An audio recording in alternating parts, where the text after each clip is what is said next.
Nggak usah di like, nggak usah dicatat like. Assalamualaikum warahmatullahi wabarakatuh. Selamat siang Bapak Ibu. Alhamdulillah pada kesempatan pada Kalau hari ini di kafe kita terang bisa bertemu dalam acara diskusi calon penggerak angkatan 7 di modul 1.4 terkait budaya sekolah. Awali kegiatan ini, mari kita bersama-sama membacakan basmalah. Bismillahirrahmanirrahim. Kemudian untuk berikutnya saya mohon kepada Ustaz Pandi untuk memimpin doa terlebih dahulu sehingga kegiatan pada siang hari ini bisa berjalan dengan lancar sesuai dengan apa yang telah kita agendakan. Kepada Ustaz Pandi dipersilahkan.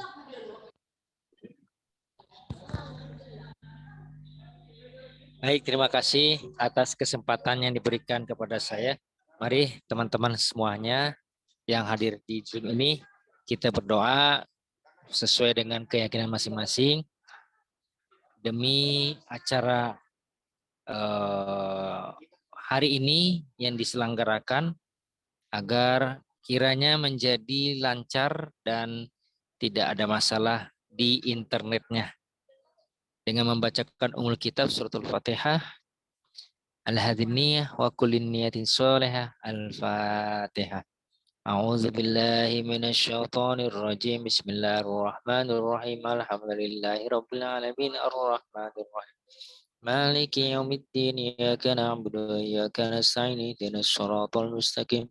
Shiratal ladzina an'amta 'alaihim ghairil maghdubi 'alaihim waladdallin. Amin. Bismillahirrahmanirrahim. Allahumma salli wa sallim wa barik ala sayyidina Muhammad al-Sari wa madad al-jari wa jma'ni bi fi kulli twari wa ala alihi wa sahbihi wa sallim. Allahumma salli wa sallim wa barik ala sayyidina Muhammad miftahi babi rahmatillah adada ma fi ilmillah salatu wa salaman daiman bidawami mulkillah wa ala alihi wa sahbihi adada kulli zarrati alfa marratin. Rabbana ya Allah taqabbal du'ana wa tub alaina innaka antas samiul alim. Rabbana ya Allah atina fid dunya hasanah wa fil akhirati hasanah wa qina adzabannar. Wa sallallahu ala sayyidina Muhammadin wa alihi wa sahbihi wa sallim. Walhamdulillahi rabbil alamin. Terima kasih. Saya cukupkan. Assalamualaikum warahmatullahi wabarakatuh. Baik, waalaikumsalam warahmatullahi wabarakatuh. Terima kasih Ustaz Pandi yang telah memimpin doa untuk pertemuan kali ini. Semoga ada dalam kelancaran dan dalam lindungan Allah Subhanahu wa taala. Baik, alhamdulillah pada hari ini telah hadir Pak Ahmad Puadi, Ibu Diah, Ibu Erna, Ibu Fitri, Ibu Hayu, Bapak Yusuf dan Ustaz Pandi. Terima kasih telah berkenan untuk memenuhi undangan terkait diseminasi budaya positif sekolah.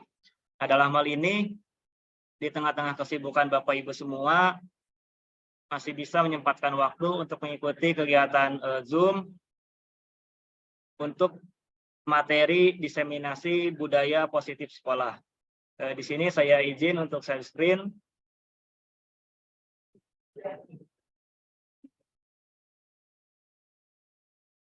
Nah, ini Bapak Ibu diseminasi penerapan budaya positif sekolah.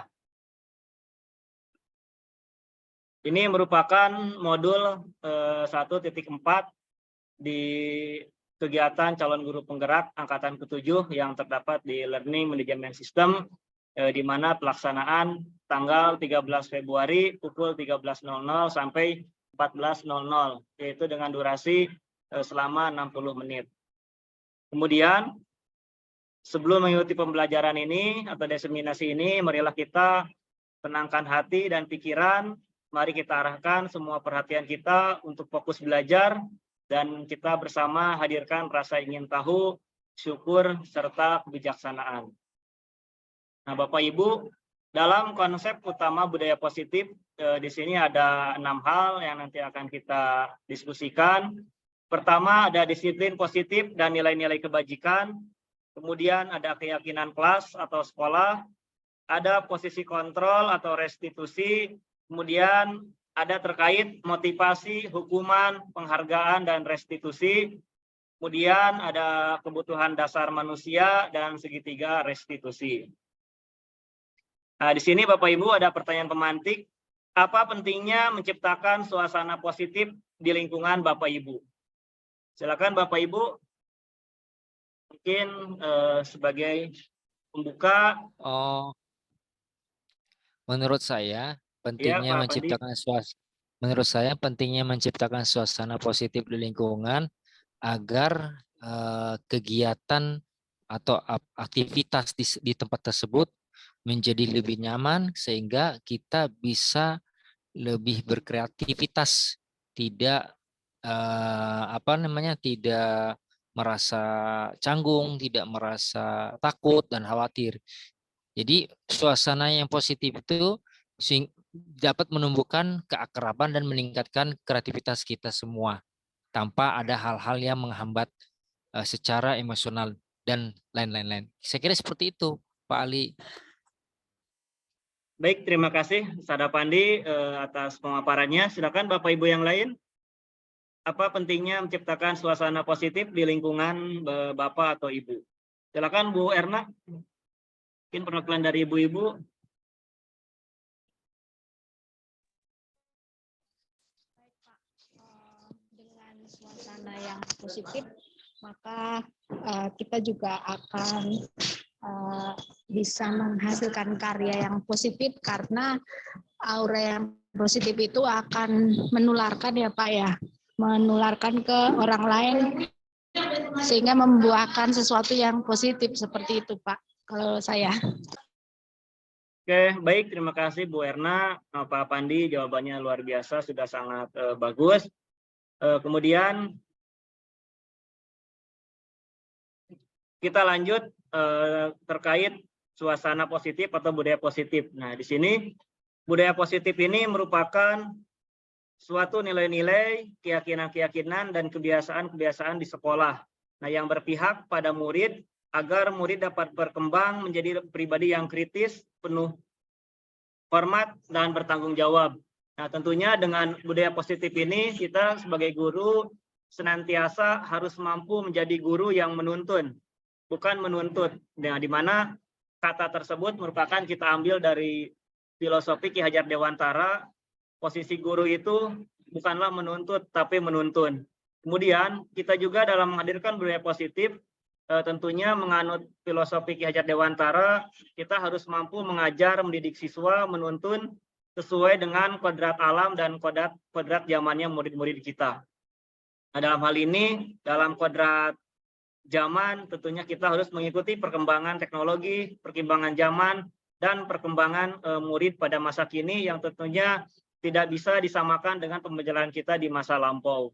Kemudian kodrat alam, kita juga harus mampu melahirkan budaya positif, menyesuaikan dengan karakteristik siswa, di mana siswa perkotaan, siswa pedesaan, kita harus senantiasa mampu memberikan kenyamanan kepada mereka.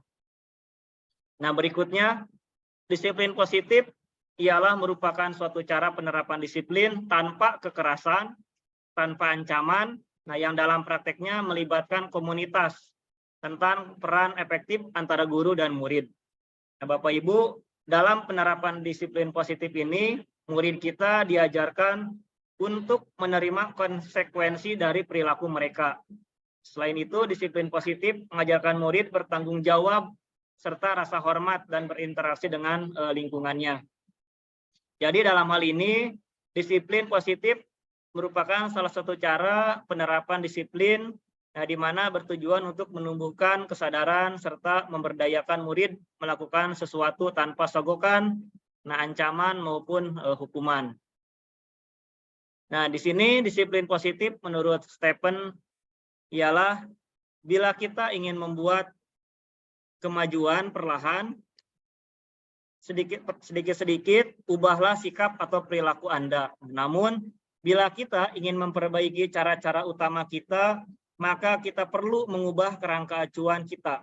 Nah, ubahlah bagaimana Anda melihat dunia, bagaimana Anda berpikir tentang manusia, ubahlah paradigma Anda, skema pemahaman dan penjelasan aspek-aspek tertentu tentang realitas. Nah, ini filosofi Ki Hajar Dewantara yang tentunya kita sudah sama-sama tahu. Ada Ingarso Sungtulodo, Ing Madya Mangunkarso, dan Tuturi Handayani.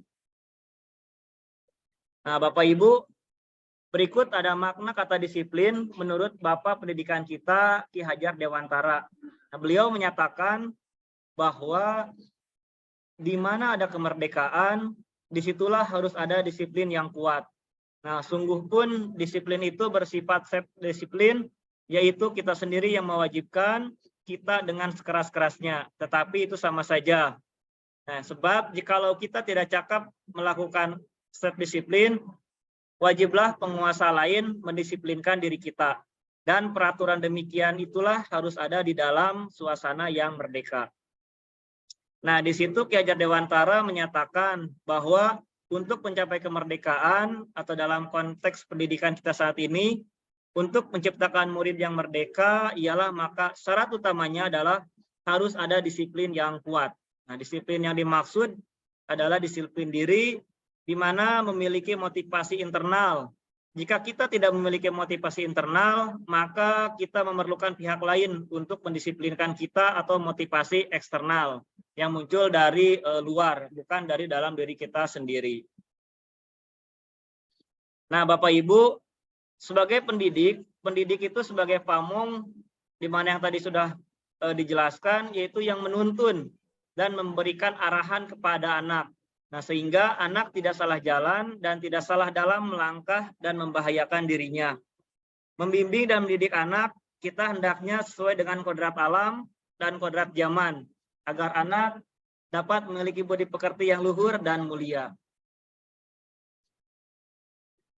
Disiplin positif itu akan mampu melahirkan nilai-nilai kebajikan. Di sini kita akan mengakar kepada profil pelajar Pancasila. Nah, sebagai pendidik, tujuan kita adalah menciptakan anak-anak yang memiliki disiplin diri, sehingga mereka dapat berperilaku dengan mengacu pada nilai-nilai kebajikan universal. Nah, dan memiliki motivasi intrinsik, bukan ekstrinsik.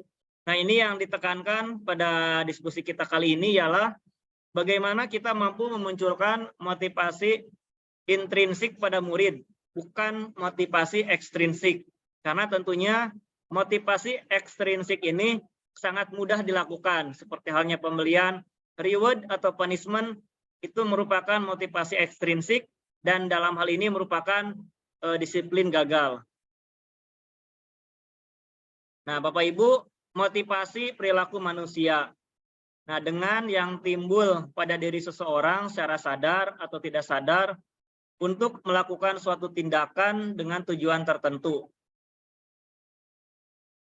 Yaitu satu, menghindari kenyamanan. Nah, murid melakukan disiplin diri karena ia takut dihukum. Nah, ini termasuk ke dalam motivasi ekstrinsik, yaitu motivasi yang timbul dari luar. Kemudian ada mendapatkan imbalan atau penghargaan dari orang lain. Nah, murid melakukan disiplin diri karena ia ingin mendapat imbalan atau penghargaan, yaitu masuk motivasi ekstrinsik. Di mana bila motivasi ini kita berikan terus-menerus, maka sebenarnya tidak akan menjadikan hal yang baik di jangka yang panjang, karena nanti ada sebuah kasus ketika imbalan atau penghargaan ini tidak diberikan lagi, maka perlahan-lahan motivasi itu akan berkurang. Nah, berikutnya motivasi perilaku yang ketiga, ada menghargai nilai-nilai kebajikan sendiri, yaitu murid melakukan disiplin karena ia sadar akan nilai kebajikan dirinya, yaitu motivasi intrinsik. Nah, ini Bapak Ibu yang nanti kita harapkan murid mempunyai motivasi intrinsik. Baik, berikutnya konsep disiplin dengan identitas gagal. Nah, konsep disiplin dengan identitas gagal ada dua hal. Pertama, hukuman, dan kedua, penghargaan. Konsep ini dalam teori budaya positif sekolah merupakan identitas yang gagal. Pertama, hukuman. Dia bersifat menyakitkan, kemudian tidak nyaman, Ketiga, murid takut. Keempat, memaksa. Kelima, murid menyembunyikan kesalahan. Dan keenam, murid menjadi rendah diri. Berikutnya yang kedua, konsep disiplin dengan identitas gagal, yaitu penghargaan. Pertama, tidak efektif. Kedua, merusak hubungan. Ketiga, mematikan kreativitas. Keempat, menghukum dengan ranking. Kelima, merampas hak menghargai dirinya. Nah, inilah konsep identitas gagal. Dalam hal ini terutama penghargaan, ada menghukum dengan ranking. Maka dengan adanya kurikulum merdeka, itu sudah tidak ada lagi ranking di dalam kelas, di mana itu bisa membuat siswa menjadi tidak semangat atau siswa menjadi rendah diri. Nah, ini Bapak Ibu, konsep disiplin dengan pendekatan restitusi. Nah, apa itu restitusi? Nah, restitusi ialah merupakan suatu proses menciptakan kondisi bagi murid untuk memperbaiki kesalahan mereka hingga mereka bisa kembali kepada kelompok mereka dengan karakter yang lebih kuat. Nah, ini ciri-ciri restitusi yaitu bukan menebus kesalahan, namun belajar dari kesalahan. Memperbaiki hubungan tanpa tawaran, bukan paksaan, kemudian menuntun untuk melihat ke dalam diri, mencari kebutuhan dasar yang mendasari tindakan, fokus pada karakter, bukan tindakan, menguatkan, dan fokus pada solusi. Ini Bapak Ibu, perbedaan kasus, perbedaan ya, ada kasus, yaitu murid terlambat ketika upacara bendera. Nah, ini ada 3 jenis perlakuan. Pertama ada hukuman, kedua ada konsekuensi, ketiga ada restitusi. Nah, kita bersama harus mampu membedakan mana yang masuk hukuman, mana konsekuensi, mana restitusi.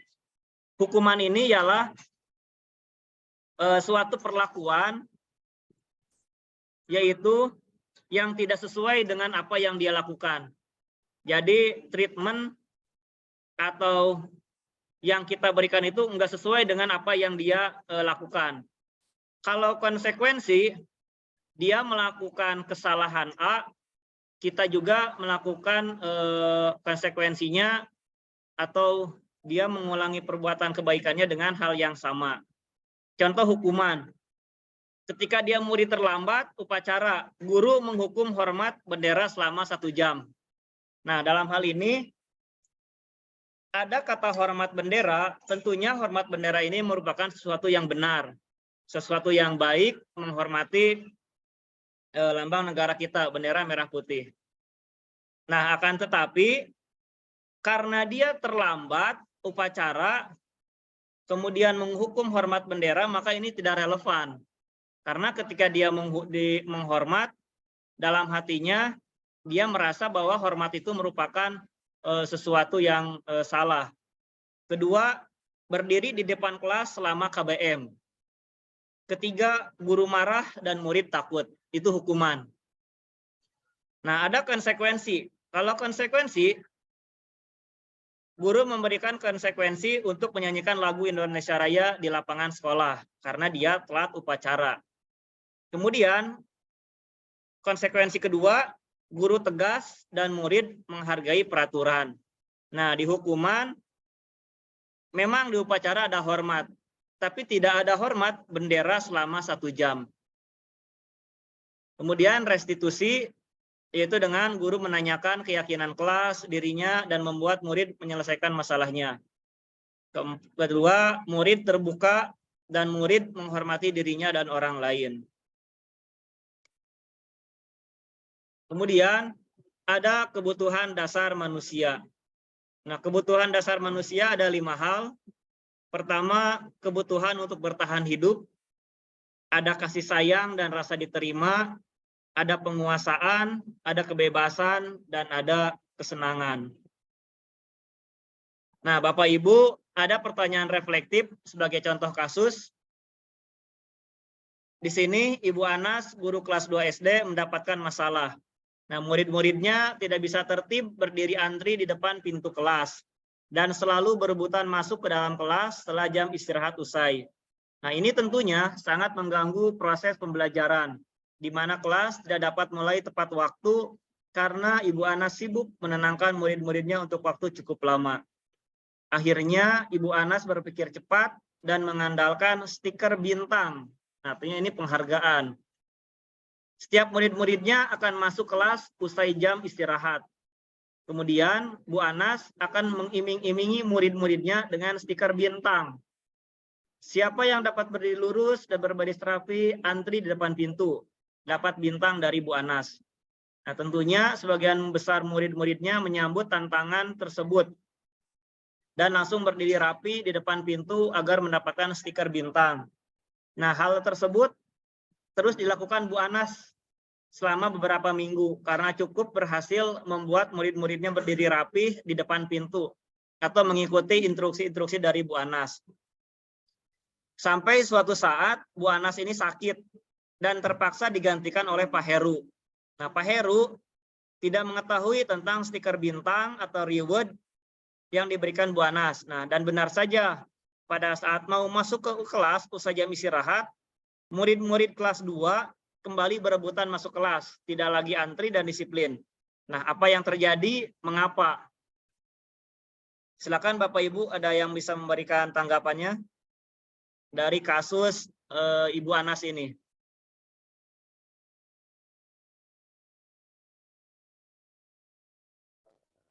Kalau menurut saya Pak, berarti anak-anak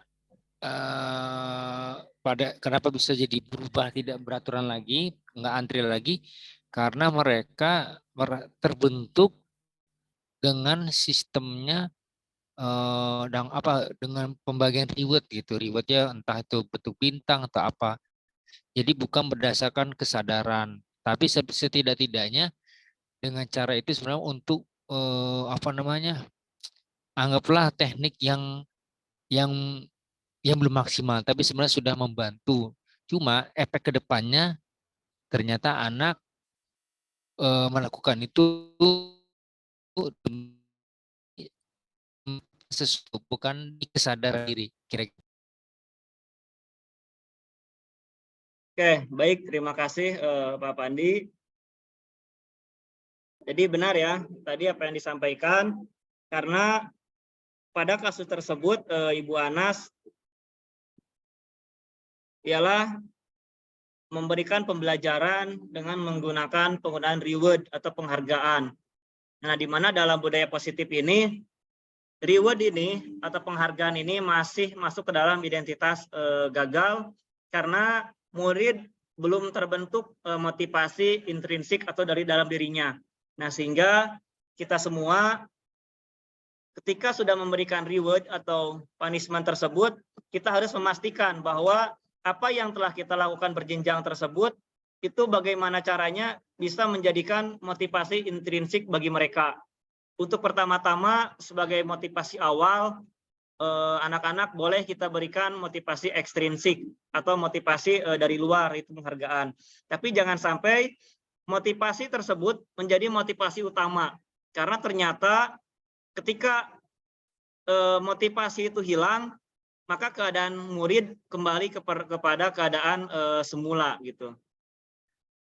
Tentunya inilah pembelajaran yang harus terus-menerus dilakukan sehingga apabila motivasi intrinsik ini sudah muncul dari awal, terutama dari murid kelas 2, tentunya dari SMP, SMA, SMK, maka murid sudah matang.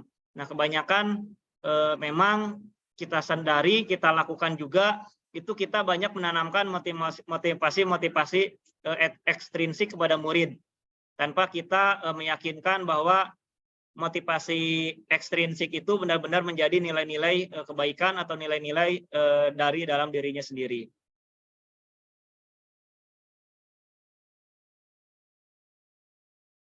Nah, di sini tadi dihukum oleh pelanggaran. Jadi oleh kasus tersebut ialah faktor utamanya kenapa bisa seperti itu karena dihukum oleh pelanggaran.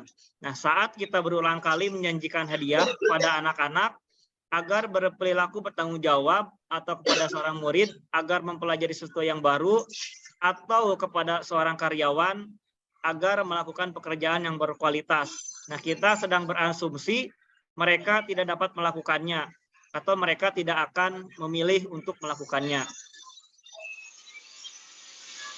Kemudian pendapat ahli lainnya ialah mengemukakan baik penghargaan maupun hukuman adalah cara-cara mengontrol perilaku seseorang yang menghancurkan potensi untuk pembelajaran yang sesungguhnya.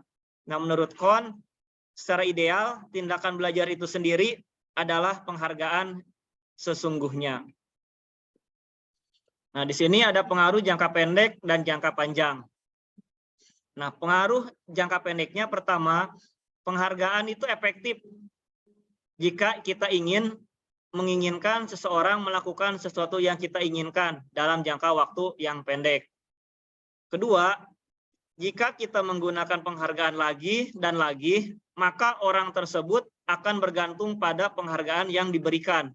Sehingga, seperti yang tadi disampaikan, dia akan kehilangan motivasi dari dalam dirinya. Ketiga, jika kita mendapat penghargaan untuk melakukan sesuatu yang baik, maka selain kita senantiasa berharap mendapatkan penghargaan tersebut lagi, kita pun menjadi tidak menyadari tindakan baik yang kita lakukan. Nah, sebagai seorang guru, ketika murid akan melakukan kesalahan, tindakan mana yang akan Anda lakukan?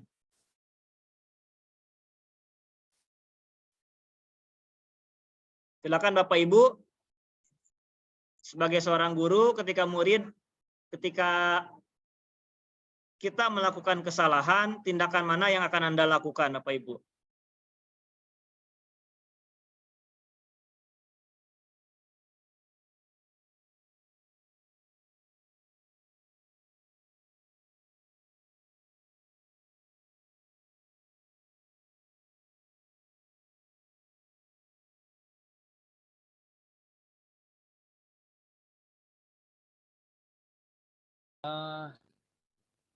Ini saya lagi nih.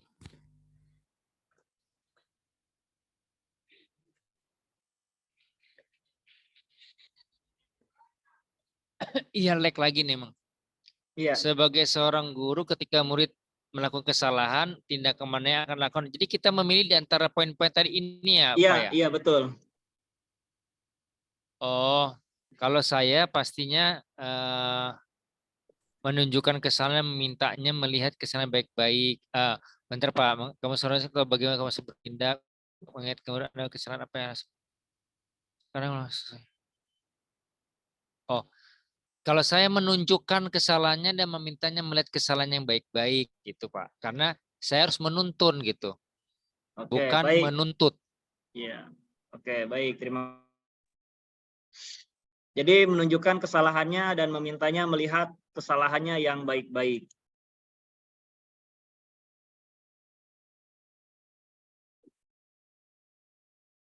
Jadi benar ya bahwa ketika murid melakukan kesalahan, maka tindakan kita harus mampu menunjukkan kesalahannya dan meminta melihat kesalahan yang baik-baik.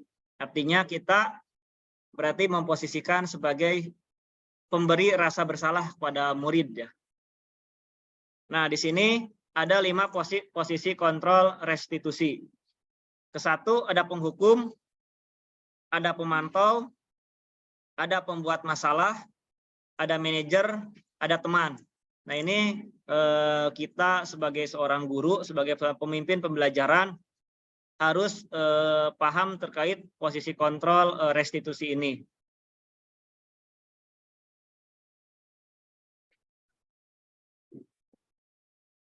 Nah, ini ada kasus. Pertama, Tisa dan Hana dipanggil masuk ke ruangan Ibu Dewi. Nah, kepala sekolah SMA Makmur, Ibu Dewi baru saja mendapatkan pengaduan dari Ibunda Tisa bahwa menggunakan kata-kata kasar dan merendah-rendahkan Tisa di sosial media. Nah, kemudian Anto jarang sekali hadir di pembelajaran jarak jauh. Pada saat hadir pun, Anto seringkali menggunakan kata-kata kasar di kolom chat mengejek teman-temannya. Nah, hal ini sudah sangat mengganggu dan beberapa orang tua murid yang mengikuti pembelajaran daring mengeluhkan tentang perilaku Anto di pembelajaran jarak jauh. Nah, Bapak Ibu, bila Bapak Ibu adalah seorang kepala sekolah, penerapan disiplin apakah yang akan dilakukan Bapak Ibu untuk kasus Hana dan kasus Anto? Nah, mengapa itu dilakukan? Silakan Bapak Ibu. Kita mencermati kasus dari Tisa dan Anto. Ini memposisikan Bapak Ibu sebagai kepala sekolah atau pemimpin di sekolah Bapak Ibu. Silakan Bapak Ibu.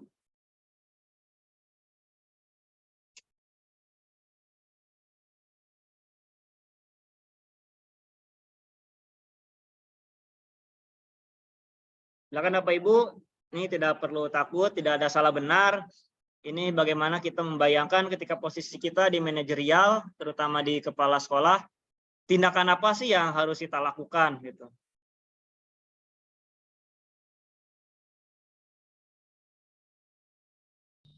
Ini jawaban bebas ya, Pak? Bebas, Pak. Ya, bagaimana nanti kita, karena mungkin saja 5 tahun. Pertanyaannya gimana, Pak? Ini kita beranjak dari 2 kasus yang di layar ini, ada kasus Tisa, Hana, dan kasus Anto. Nah, dari kedua kasus tersebut, bila kita menjadi kepala sekolah, penerapan disiplin apa yang akan kita lakukan untuk kasus tersebut?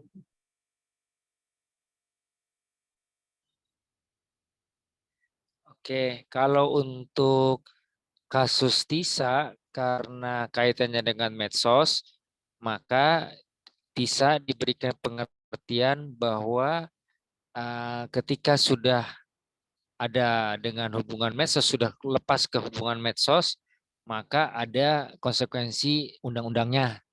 Jadi anak diberikan penjelasan bahwa ada ada peringatan atau sanksi daripada undang-undang dari pemerintah. Yang kedua, diberikan sebagai kepala sekolah diberikan penjelasan bahwa ada aturan sekolah tersebut, nggak boleh melakukan hal-hal kata-kata yang tidak menyenangkan atau tidak baik lah gitu. Dan yang ketiga, menyentuh dia hatinya, apa yang kita lakukan pastinya itu akan pulang kepada diri kita lagi. Jadi saya berusaha memberikan penjelasan dari fakta-fakta dulu. Kalau seandainya anak itu benar-benar salah gitu, tapi seandainya itu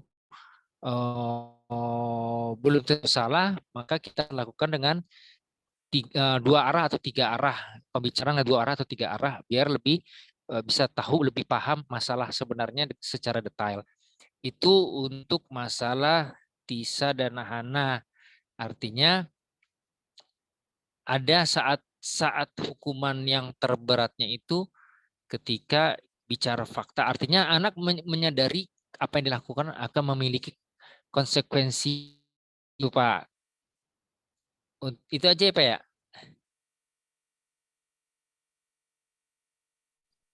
Untuk kasus Anto gimana, Pak? Dia jarang hadir di pembelajaran jarak jauh gitu.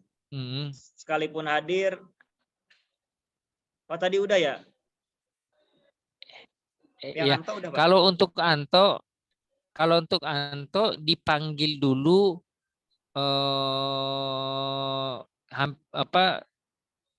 secara berurutan, misalnya panggil dulu walasnya, kemudian dapat info gimana, kemudian panggil BP-nya, kepanggil orang tuanya, bicarakan untuk menemukan kenapa bisa seperti itu, sehingga kita dapat memperoleh, misalnya di kepala sekolah memperoleh fakta data yang sebenarnya.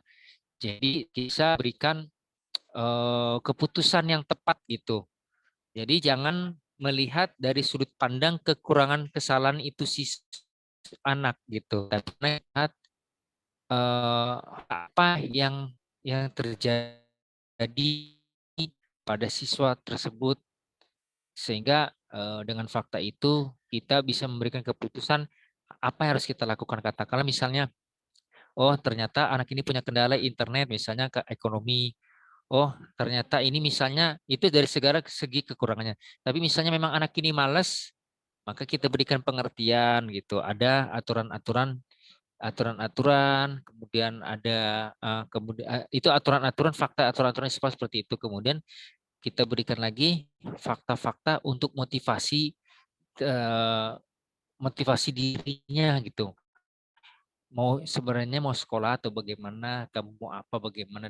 Pandai-pandai kita lah menyampaikan sehingga itu anak bisa tersentuh kolbunya lah, kira-kira seperti itu, Pak.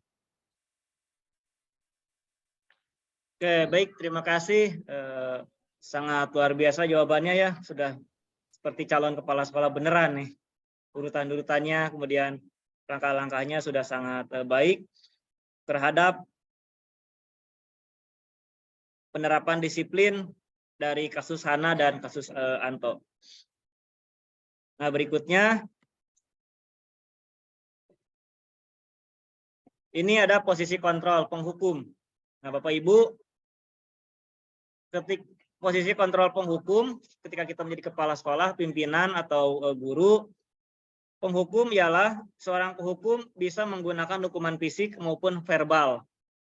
Nah, orang-orang yang menjalankan posisi penghukum senantiasa mengatakan bahwa sekolah memerlukan sistem atau alat yang dapat lebih menekankan murid-murid lebih dalam lagi. Guru-guru yang menerapkan posisi penghukum akan berkata, patuhi aturan saya atau awas. Nah, inilah ciri atau contoh dari posisi kontrol penghukum. Itu patuhi aturan saya atau awas. Kamu selalu saja salah. Selalu. Pasti selalu yang terakhir. Selesai. Kemudian guru seperti ini senantiasa percaya hanya ada satu cara agar pembelajaran bisa berhasil, yaitu cara dia. Jadi kuncinya posisi kontrol penghukum ialah yaitu senantiasa pendidikan berhasil dengan cara dia. Kemudian posisi kontrol yang kedua, pembuat merasa bersalah. Nah, ini juga yang harus kita sama-sama mulai hindari, yaitu pembuat merasa bersalah. Pada posisi ini, nah biasanya guru akan bersuara lebih lembut. Pembuat merasa bersalah akan menggunakan keheningan yang membuat orang lain merasa tidak nyaman, bersalah, atau rendah diri. Kata-kata yang keluarnya dengan lembut akan seperti, Ibu sangat kecewa sekali dengan kamu. Berapa kali Bapak harus memberitahu kamu ya? Gimana coba? Kalau orang tua kamu tahu kamu berbuat begini. Nah, di posisi ini murid akan memiliki penilaian diri yang buruk tentang diri mereka. Nah, murid merasa tidak berharga dan telah mengecewakan orang-orang yang disayanginya. Ketiga, ada posisi kontrol teman. Nah, guru pada posisi ini tidak akan menyakiti murid, namun akan tetap berupaya mengontrol murid melalui persuasi.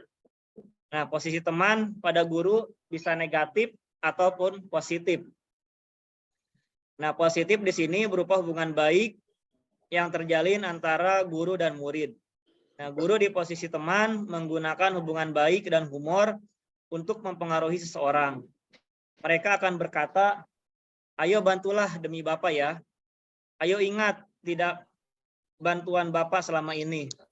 Nah, ya sudah, kali ini tidak apa-apa. Nanti Ibu bantu bereskan. Hal negatif dari posisi teman adalah bila suatu saat guru tersebut tidak membantu, maka murid akan kecewa dan berkata, saya pikir Bapak atau Ibu teman saya. Murid merasa dikecewakan dan tidak mau lagi berusaha. Hal lain yang mungkin timbul adalah murid hanya akan bertindak untuk guru tertentu dan tidak untuk guru lainnya. Nah, murid akan tergantung pada guru tersebut. Nah, berikutnya ada posisi kontrol sebagai pemantau. Nah, di sini memantau berarti mengawasi. Nah, pada saat kita mengawasi, kita bertanggung jawab atas perilaku orang-orang yang kita awasi. Nah, posisi pemantau berdasarkan pada peraturan dan konsekuensi dengan menggunakan sanksi atau konsekuensi. Nah, kita dapat memisahkan hubungan pribadi kita dengan murid. Sebagai seorang yang menjalankan posisi pemantau, pertanyaan yang diajukan seorang pemantau yaitu peraturannya apa? Apa yang telah kamu lakukan? Nah, posisi pemantau sendiri berawal dari teori stimulus respon yang menunjuk tanggung jawab guru dalam mengontrol murid. Nah, ini yang terakhir ada posisi kontrol manager, di mana posisi ini guru berbuat sesuatu bersama dengan murid, kemudian mempersilahkan murid mempertanggungjawabkan perilakunya. Nah, Bapak Ibu bisa disimak di tayangan ini. Nah, inilah posisi kontrol yang nanti harus banyak kita terapkan di pendidikan atau di sekolah.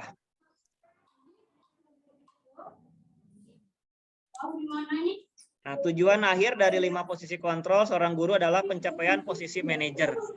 Jadi dari kelimanya tersebut,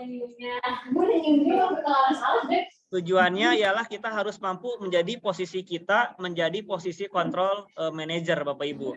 Di mana posisi inilah murid dapat menjadi pribadi yang mandiri, merdeka, dan bertanggung jawab atas segala perilaku dan sikapnya, yang pada akhirnya dapat menciptakan lingkungan yang positif, nyaman, dan aman. Makanya posisi kontrol yang terendah, yang paling mudah ialah posisi kontrol penghukum. Itu serendah-rendahnya posisi kontrol. Karena siapapun akan mampu berada di posisi kontrol tersebut. Akan tetapi untuk mencapai posisi kontrol manajer, tentunya kita sendiri perlu banyak dilatih dalam mengelola, terutama mengelola emosi kita, mengelola hati dan pikiran kita dalam menghadapi murid-murid yang beraneka ragam. Nah, berikutnya buatnya Isra Miraj berapa jam? ini ada posisi kontrol restitusi. Nah, ada kasus Bapak Ibu, kasusnya murid tidak memakai atribut lengkap saat upacara. Nah, ketika Bapak Ibu atau kita berada di posisi pembuat penghukum, maka kata yang kita lakukan, kata-kata yang kita lakukan kepada murid ialah patuhi aturan sekolah, lalu berdiri di depan kelas, atau berdiri di depan peserta upacara. Nah, ini merupakan pembuat penghukum. Kedua, kita menempatkan posisi kontrol pembuat merasa dari bersalah. PPLG. Yaitu berapa kali ibu harus memberitahu kamu, ibu kecewa sama kamu. Nah, ini pembuat rasa bersalah pada siswa. Masih. Kemudian sebagai teman, ayolah yang tertib dong, buat siapa yang guru ngeludet di lantai bangga. 4? Kali ini tidak apa-apa kamu melanggar tata tertib, tapi lain kali jangan sampai diulangi. Ntar dulu, Yang keempat, aduh, menempatkan sebagai pemantau. Pertanyaan yang kita berikan, kamu sudah melanggar, apa aturan dan konsekuensinya? Nah, ini bila kita menjadi pemantau. Nah, kemudian ini tingkatan yang tertinggi dari kasus ini bila kita menempatkan posisi kita sebagai manajer, yaitu apakah kamu tahu kesalahanmu? Kira-kira bagaimana kamu akan memperbaikinya? Nah, Bapak Ibu, inilah perbedaan dari posisi kontrol dengan kasus murid tidak memakai atribut lengkap saat upacara.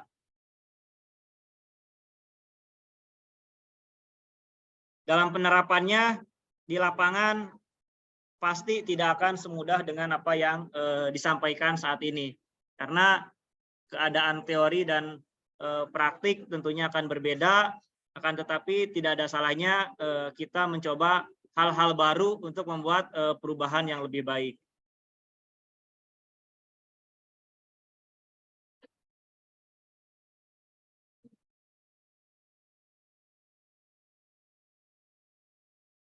Nah, Bapak Ibu, ada namanya di sini kita mengenal segitiga restitusi.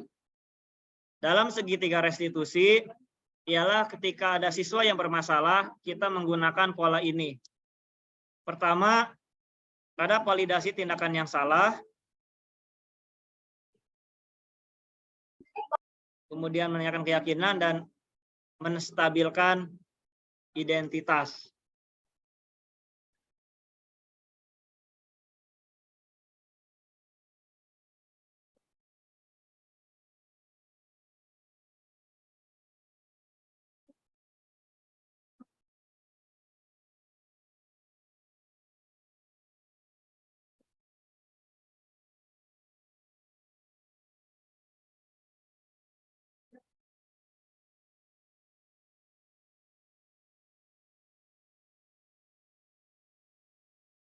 Nah, baik Bapak Ibu, kita mengenal segitiga restitusi.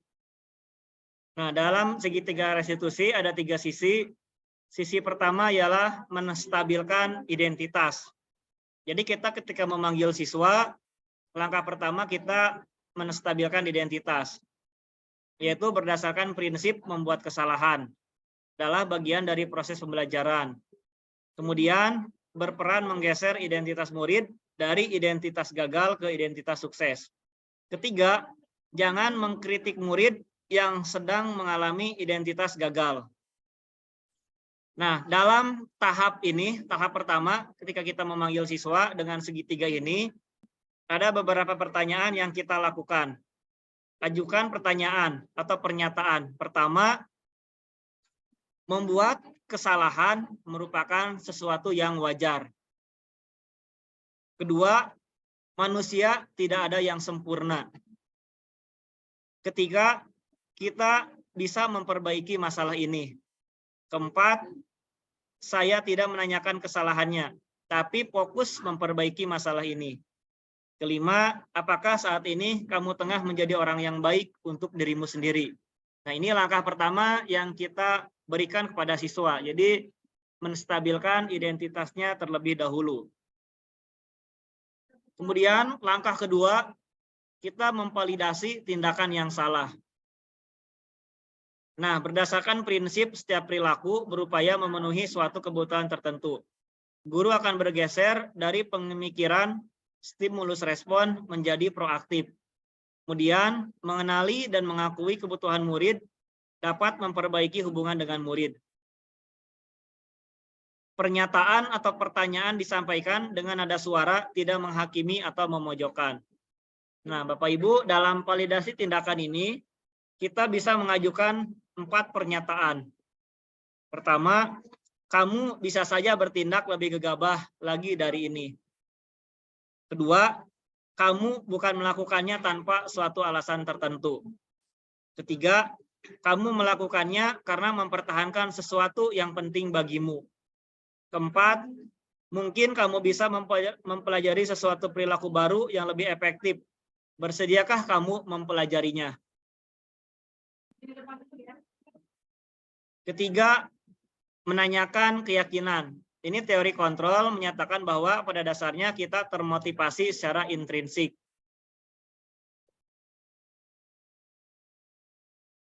Nah, saat perilaku telah divalidasi dan identitas sukses telah stabil, maka murid telah siap mengaitkan keyakinannya dengan tindakannya yang salah. Nah, di sini kita ajukan pernyataan, pertanyaan. Sebagai keluarga atau sebagai kelas, apa yang kita yakini di kelas? Kedua, nilai-nilai apa yang telah kita sepakati? Ketiga, seperti apa gambaran sebuah kelas yang ideal bagi kamu? Keempat, kamu ingin menjadi orang seperti apa?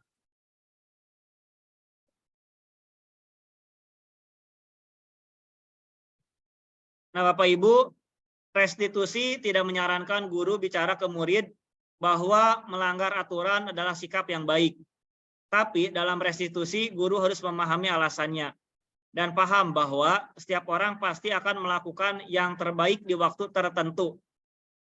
Sebuah pelanggaran peraturan seringkali memenuhi kebutuhan anak akan penguasaan atau power, walaupun seringkali bertabrakan dengan kebutuhan yang lain, yaitu kebutuhan akan kasih sayang dan rasa diterima. Atau kalau kita tolak, anak yang sedang berbuat salah, dia akan tetap menjadi bagian dari masalah. Namun bila kita memahami alasannya melakukan sesuatu, maka dia akan merasa dipahami. Jadi inilah pentingnya kita menjadi posisi sebagai manajer, tidak selalu menjadi penghukum atau pembuat rasa bersalah bagi siswa. Karena setiap pelanggaran yang dilakukan kembali tadi ada dasar yang membuat dorongan mereka dari beberapa faktor tersebut. Bisa jadi faktor penguasaan, faktor rasa kasih sayang, faktor kebutuhan lainnya.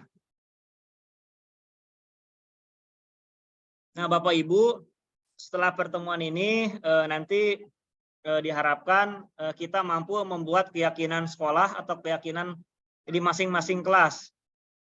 Perbedaan keyakinan kelas atau peraturan kelas yaitu satu, lebih abstrak dari peraturan, berupa pernyataan universal, dibuat dalam bentuk positif, sedikit agar mudah diingat, sesuai dengan kondisi kelas, agar mudah diterapkan dan semua warga sekolah dilibatkan saat menyusun. Bapak Ibu, nanti kita di kelas masing-masing membuat kesepakatan kelas sebanyak 10. Kesepakatan ini muncul dari peraturan-peraturan kelas. Ini ada beberapa contoh kesepakatan kelas, yaitu taat dan patuh dalam melaksanakan ibadah sesuai kepercayaan masing-masing. Bertanggung jawab menjaga kebersihan. Nah, ini kesepakatan ini Bapak Ibu sudah positif semua. Artinya bentuk kalimat atau kata-katanya sudah positif.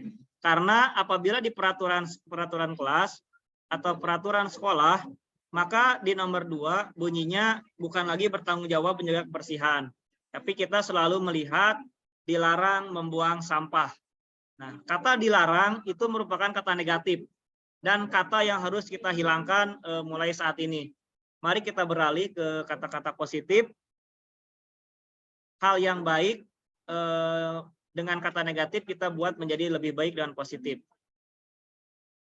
Kemudian 3, tertib selama kegiatan belajar mengajar. Peraturan negatifnya, siswa tidak boleh berisik saat belajar. Maka kita rubah menjadi tertib selama kegiatan belajar. Nah, ini Bapak Ibu, nanti kita buat kesepakatan kelas dengan kata-kata yang positif. Tidak ada lagi kata tidak dan tidak ada lagi kata dilarang.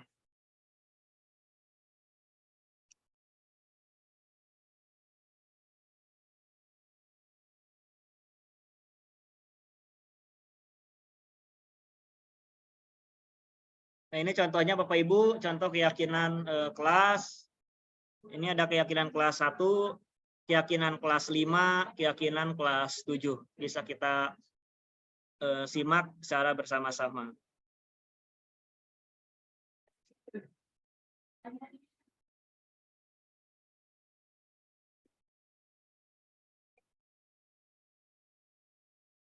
Kita lanjut. Oke, baik. Terima kasih Bapak Ibu telah berkenan menyimak materi di hari ini terkait diseminasi budaya positif sekolah.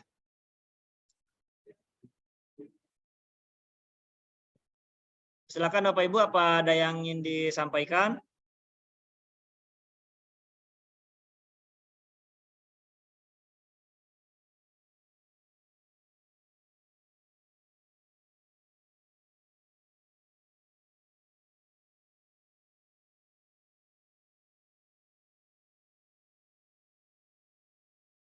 Terima kasih Bapak Ibu semua telah menyimak paparan di diseminasi pada kegiatan hari ini terkait diseminasi budaya positif sekolah. Semoga kita semua bisa menerapkannya di lingkungan sekolah, di lingkungan kelas kita masing-masing.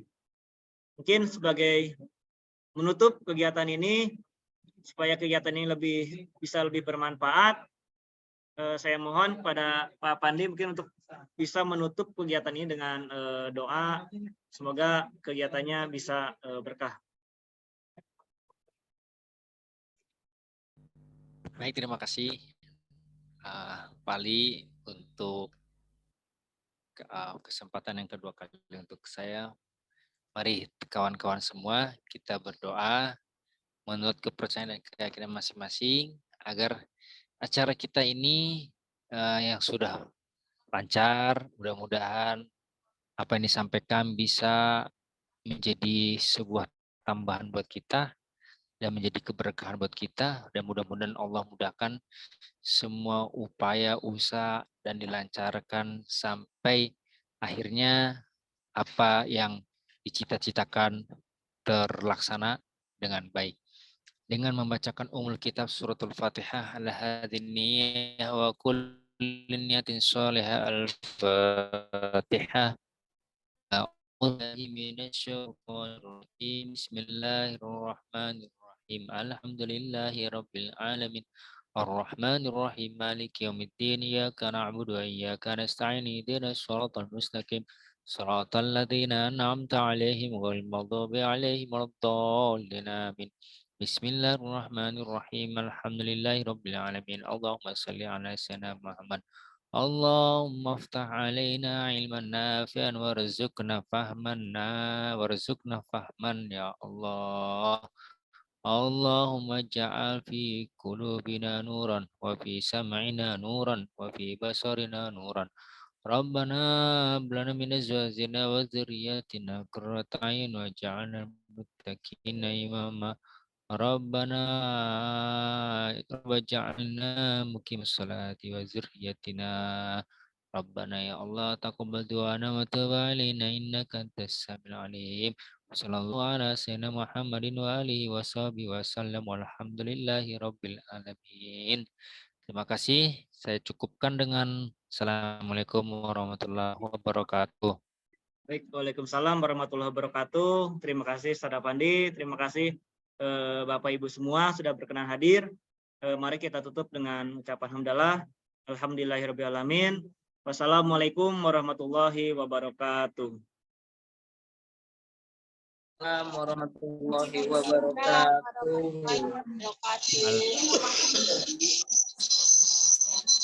Silakan Bapak Ibu boleh meninggalkan ruangan ini Bapak Ibu. Baik, terima kasih. Mohon izin live. Ya, sama-sama terima kasih Pak Pandi.